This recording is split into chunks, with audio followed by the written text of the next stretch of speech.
प्रिय मित्रों, CMPC YouTube channel पर आपका एक बार फिर से स्वागत। मैं फिर से आपके सामने हाजिर हूँ आज।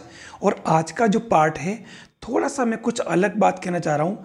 देखिए, आपके पास जो सेकंड ग्रेड का सिलेबस मैंने रखा है ये नया वाला, और इसके अंदर numerical analysis and difference equation, ये जो पार्ट है, आपको इसके अंदर से जो टॉपिक दे रखे हैं, बिल्कुल मैं आपको इन सब टॉपिक को किस बुक से कहाँ से क्या क्या पढ़ना है, हालांकि मैं वे सारा का सारा कंटेंट आपके पास लेके आऊँगा, लेकिन मैं एक बार आपको फटाफट इसको बताना चाहूँगा कि ये सारा कंटेंट कहाँ से क्या क्या आपको लेना है।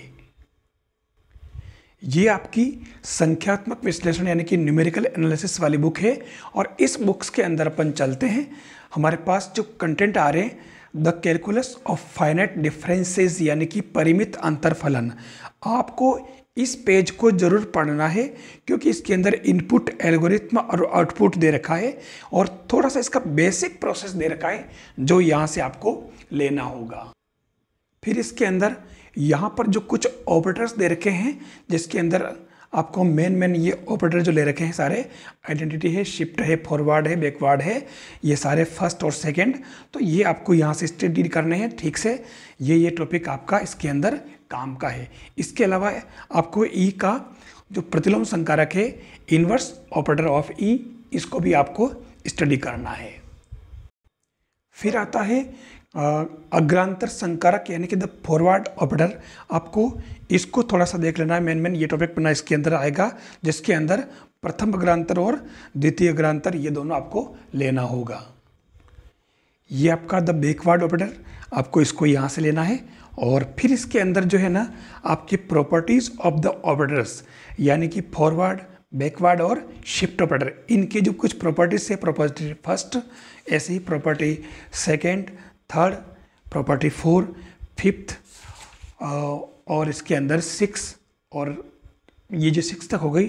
इसके अलावा आपको इसके अंदर इसके कुछ जो इम्पोर्टेंट जो परिणाम है, रिजल्ट है, इनके बारे में वो लेने हैं। जैसे पहला है, दूसरा है, तीसरा है, चौथा है, ये आपके सिलेबस में है। इसके अलावा जो संकारकों में जो संबंध है, ये आपको लेना है, जिसके अंदर E = या I+ फॉरवर्ड, फिर ऐसे ही ये B, C, ये आपको इसके अंदर E, F, G, H तक का आपका ये पूरा सिलेबस के अंदर है, आपको इसको लेना होगा। एक इसके अंदर ये फंडामेंटल जो थ्योरम है, डिफरेंस कैलकुलस, ये आपको सिलेबस में डायरेक्ट दे नहीं रखी है, लेकिन आपको इसका स्टेटमेंट जरूर ध्यान में रखना होगा। ये आपको, क्योंकि ये पूरी डिफरेंस जो है वो कैलकुलस ही है, इसलिए आपको इसको करना होगा। न्यूटन्स nth डिफरेंस फॉर्मूला, ये वाला भी आपके सिलेबस में है, तो इसको यहाँ से लेना है।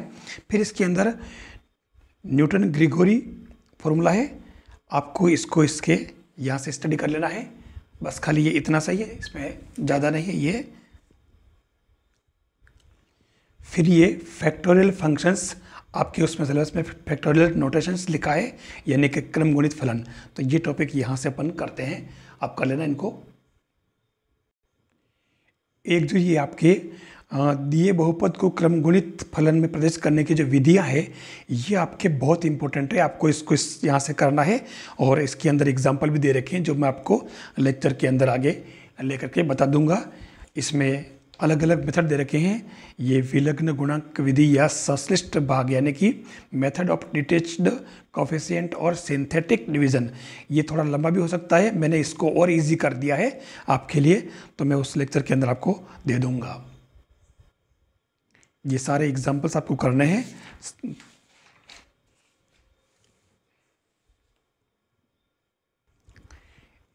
एक ये वाला टॉपिक है, इंटरपोलेशन विथ इक्वल इंटरवल्स। यहाँ पर इंटरपोलेशन यानी कि अंतर्वेशन, ये टॉपिक यहाँ से करना होगा आपको। और इसके अंदर इंटरपोलेटिंग पॉलिनोमियल्स जो आपके सिलेबस में है, ये यहाँ से होगा। इसके अलावा इसके अंदर इंटरपोलेशन पर Newton Gregory forward interpolation formula है, ये यहाँ से करना होगा आपको। फिर इसके जो कुछ इम्पोर्टेंट पार्ट है, वो यहाँ से अपने को देखने होंगे। फिर है ये इसके कुछ जो एग्जाम्पल्स है, ये अपने इसके अंदर सिलेबस में है, इसलिए अपने को देखना होगा इनको। ये Newton Gregory formula for backward interpolation, ये भी अपने सिलेबस में है यहाँ से। इसके अलावा अगला है असमान अंतराल वाला अंतर्वेशन। अब देखिए, क्योंकि आपको ये वाला सिलेबस में दे रखा है, डिवाइडेड डिफरेंसेस पूरा सिलेबस दे रखा है। अब ऐसा नहीं कि इसके अंदर इतना लंबा चौड़ा डेरिवेशन दे रखी है, आपको ये सारे के सारे इतने लंबे चौड़े काम करने हैं, ऐसा कुछ नहीं है। बिल्कुल बेसिक चीज़ें आपको इसके अंदर लेनी होगी आपको। हाँ, जो शुरुआती तौर में दे रखी है, केवल जो स्टेटमेंट और जनरल फॉर्मूला, बस उससे आपको आगे नहीं बढ़ना है। इसके अलावा ये कुछ एग्जाम्पल्स है, ये वाली चीज़ें हमारे लिए बहुत काम की है। बहुत छोटे छोटे एग्जाम्पल्स है, लेकिन इन्हीं से क्वेश्चन बनते हैं, इसलिए अपने को इसको पढ़ना होगा। देखिए, ये जो थ्योरम है 3.3, ये बहुत इम्पोर्टेंट है, आपको इसको ज़रूर देखना होगा इसके अंदर। और इसी का इसने फाइनल जो कंक्लूजन दे रखा है, ये दे रखा कि एनवा विभाजित अंतर इक्वल टू n+1 क्रम के दो सारणिकों का भागफल। इसके अलावा relation between ordinary and divided differences, ये अपने को यहाँ से स्टडी करना होगा। आपको ये पूरा दे रखा है, लेकिन आपको ज़्यादा इसके अंदर कुछ नहीं, बस ये बेसिक चीज़ें खाली ध्यान रखनी होगी इसके अंदर। फिर इसके अलावा Newton's formula for unequal intervals, ये आपको यहाँ से लेना होगा। और इसके अंदर भी आपके बेसिक पार्ट आपका खाली बस ये वाला है, ये अपने को ध्यान में रखना होगा। अगला टॉपिक है Lagrange's interpolation formula for unequal interval. ये लैग्रांजेस इंटरपोल फॉर्मूला जो है, ये वाला आपके उसके अंदर क्लियर दे रखा है सिलेबस में, आपको इसको अलग से स्टडी करना होगा। और ये केवल इतना ही याद रखना है, फॉर्मूला जो मेन है, आप डायरेक्ट इस फॉर्मूले से वो क्वेश्चन दे सकता है या फिर डायरेक्ट फॉर्मूला पूछ सकता है, तो हमें इसको स्टडी करनी होगी। अब चलते हैं अपन इसके अंदर सेंट्रल डिफरेंस इंटरपोलेशन फॉर्मूले। इसके अंदर शेपर्ड जो वाला है, ये अपने को नहीं लेना है। इसके अलावा ये भी लेना है, एवरेज वाला भी। फिर ये लेना है गॉस सेंट्रल डिफरेंस फॉर्मूला, ये अपने काम का है और इसको अपने को लेना होगा। इसके अंदर भी काफ़ी लंबा चौड़ा दे रखा है, लेकिन अपने को ये सब करने की ज़रूरत नहीं है। अपने को खाली जो बेसिक पार्ट है वो लेकर के करना है। और एक ये वाली चीज़ बस यहाँ से, ये बाद में क्या कोर्ट के अंदर काम आएगा, इसलिए इसको लेना ज़रूरी है। देखिए, इस गॉस अग्र अंतर्वेशन सूत्र के अंदर अपने को केंद्रीय रेखा, विषम अंतर और केंद्रीय रेखा पर सम अंतर, इन तीन चीज़ों को अपन इसके अंदर ठीक से स्टडी करेंगे। इसके बाद में ये सारी चीज़ें वापस आपको कराऊंगा। इसी चैनल पर आप बराबर बने रहें, ताकि आपको इसका पूरा विश्लेषण मिल जाए और आपका क्वेश्चन सही हो जाए। फिर इसके अंदर गॉसेस बैकवर्ड इंटरपोलेशन फॉर्मूला है, और इसको भी अपने को ठीक पीछे वाले की तरह इसको भी पढ़ना होगा। ये और इसका फाइनल जो कंक्लूजन है, यहाँ वाला बहुत ज़्यादा आपको दिख रहा होगा उलझन वाला, लेकिन कोई दिक्कत नहीं है, इसको मैं करा दूंगा आपको अगले लेक्चर के अंदर। फिर इसके अंदर ये स्टर्लिंग जो है अंतर्वेशन सूत्र, ये भी अपने सिलेबस में, इसको यहाँ से स्टडी करना होगा। और इसको कैसे काम में लेना है, जो मैं आपको इसके अंदर बाद में बता दूंगा उस लेक्चर के अंदर। फिर चलते हैं अपन, ये आपका बेजल फॉर्मूला है और ये भी आपके सिलेबस में है। ये बेजल जो है गॉस के तृतीय सूत्र को भी कहा है, तो इसको अपन उसके अंदर बाद में और यूज़ कर लेंगे, आगे पढ़ेंगे इसको।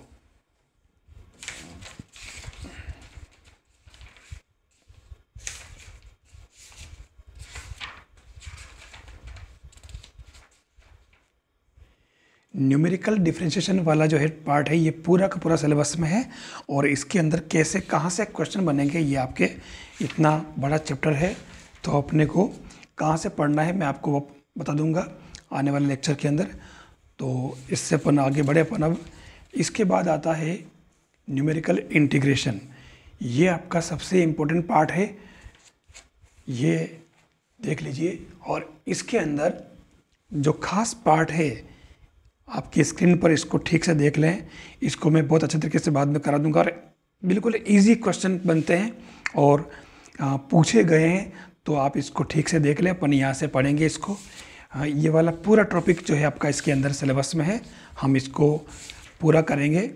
इसके अंदर ये जो आ रहा है कोट विधि है, इसके अंदर पूरा सिलेबस में है अपने कोट संख्याएं वगैरह। ये जो कोट संख्याएं दे रखी है, ये पूरा सिलेबस में है। और कोट संख्याओं के प्रगुण, ये जो है आपकी जैसे फर्स्ट सेकंड थर्ड दे रखे हैं, ये फर्स्ट है सेकंड है, इस तरीके से आपके दे रखे हैं। अपन सारे करेंगे। ये ट्रेपेजोइडल वगैरह सिम्पसन रूल है, 1/3 है या 3/8 है। इसके अलावा गॉस क्वाड्रेचर फॉर्मूला है, ये सारे अपने सिलेबस में है, तो हम इसको अलग से ले लेंगे। फिर चलते हैं अपन, ये जो पार्ट है numerical solution of algebraic and transcendental equations, ये पूरा अपने सिलेबस में है। और इसके अंदर जो है अलग अलग जो चीज़ें दे रखी है, उनके सन्निकट वैल्यूज़ निकालना और अलग अलग जो विधियां हैं आपके इसके अंदर, जैसे बाइसेक्शन मेथड है ये। इसके अलावा मेथड ऑफ फाल्स, ये जिसको अपन रेगुलर फाल्सी मेथड कहते हैं। इसके अलावा इटरेशन मेथड है, न्यूटन रैप्सन मेथड है, ये सारे के सारे सिलेबस में हैं। और तो हम इनको इसी बुक से करेंगे। इनके क्वेश्चन कैसे बनते हैं देखना, इसके क्वेश्चन बहुत बड़े नहीं बनते, बिल्कुल सिंपल बनते हैं। हमें इन सभी की, जैसे दे रखा है कन्वर्जेंस कंडीशंस है ना, तो ये इसके अंदर जो बेसिक चीज़ें अपने को करनी है और बेसिक फॉर्मूले अपने को याद रखने हैं। कोई लंबा चौड़ा अपने को काम इसमें नहीं करना। ये रेगुलर फाल्सी मेथड है। इसके अलावा ये न्यूटन रैप्सन मेथड है, जिसके ये खास फॉर्मूले। अब ये डायरेक्ट फॉर्मूला जैसे ये वाला दे रखा है, ये डायरेक्ट आपको ये फॉर्मूला पूछा हुआ है, ये वाला xn+1 = xn - fx1/f(xn). तो हमें डायरेक्ट इसके अंदर ये याद कर लेने हैं ताकि अपन एग्ज़ाम में इसको सही कर सकें। इसके अलावा आपके ये बहुल मूलों के लिए जो रैप्सन मेथड है, ये भी अपने सिलेबस में है, अपने को इसको भी करना होगा। तो देखिए, मैंने ये आज का जो ये वाला टॉपिक था, इसके अंदर मैंने इस बुक से हमारे इस कंटेंट का क्या रिलेशन था, ठीक है ना, वो मैंने इसके अंदर कंक्लूजन दिया है कि अपन इसमें से कहाँ से क्या क्या चीज़ पढ़ेंगे। तो वो आपको इसको ठीक से देख लेना है। इसके अलावा एक बुक और है, और वो बुक है, देखिए आप, हायर इंजीनियरिंग मैथमेटिक्स। क्योंकि बाकी का जो कंटेंट है, डिफरेंस इक्वेशन और नीचे वाला पार्ट जो था वो आपको इस बुक से मिलेगा। मैं यहाँ से आपको करवाऊँगा। ये आपका difference equation, order of difference equation, इसके अलावा फॉर्मेशन ऑफ डिफरेंस इक्वेशन, और इसके जो सिंपल पार्ट जो है एक्सिलरी इक्वेशन और इनका सॉल्यूशन। ये देखिए, ये इस तरीके के होंगे हमारे डिफरेंस इक्वेशन। इनको अपने को सोल्व करना पड़ेगा। ये कांस्टेंट कोफिशिएंट वाले जो है ये आपको करने हैं। मैं आपको इसको बाद में अगले लेक्चर के अंदर करवा दूंगा। इसके अलावा rules of finding the particular integral and difference equation का अपन पीआई, इससे तो अपन पहले सीएफ निकालते हैं और उसके बाद में इसका पीआई निकालना होगा, ये पर्टिकुलर इंटीग्रल। तो ये डिफरेंशियल इक्वेशन की तरह ही आपको डिफरेंस इक्वेशन भी करना होगा। ये सारे इसी के पार्ट हैं, देख लीजिए ये। तो देखिए, ये आपके डिफरेंस इक्वेशन का सीएफ और पीआई निकालने वाला जो है पार्ट था, वो मैंने इस इंजीनियरिंग बुक के अंदर से बताया। मैं इन सभी का वापस पूरा सबका सॉल्यूशन अलग अलग लेक्चर लेकर के मैं आपको बता दूंगा। और आज जो मैंने सारा चीज़ ये अलग बताने का, ये वीडियो बनाने के पीछे मेरा रीज़न क्या था, वो आप समझ पाए या नहीं, मैं आपसे ये जानना चाह रहा हूँ। देखिए, क्योंकि ये थोड़ा बड़ा कंटेंट था, तो इस बड़े कंटेंट की वजह से ये कहाँ से मिलेगा, और क्योंकि इतना बड़ा पार्ट था और इतनी अलग अलग बुक से देखना पड़ेगा, तो अपने को उसमें से कितना पार्ट लेना है वो चीज़ मैं बताना चाह रहा था। इसलिए मैंने आपको ये लेक्चर आप तक पहुंचाने का प्रयास किया। अगर आपको ये पार्ट अच्छा लगा हो, ये वीडियो अच्छा लगा हो, तो आप इसको लाइक ज़रूर करें। आप CMPC यूट्यूब चैनल को सब्सक्राइब करें और साथ ही अपने साथियों को भी इस वीडियो को शेयर करें ताकि उनको भी इसका फ़ायदा मिले।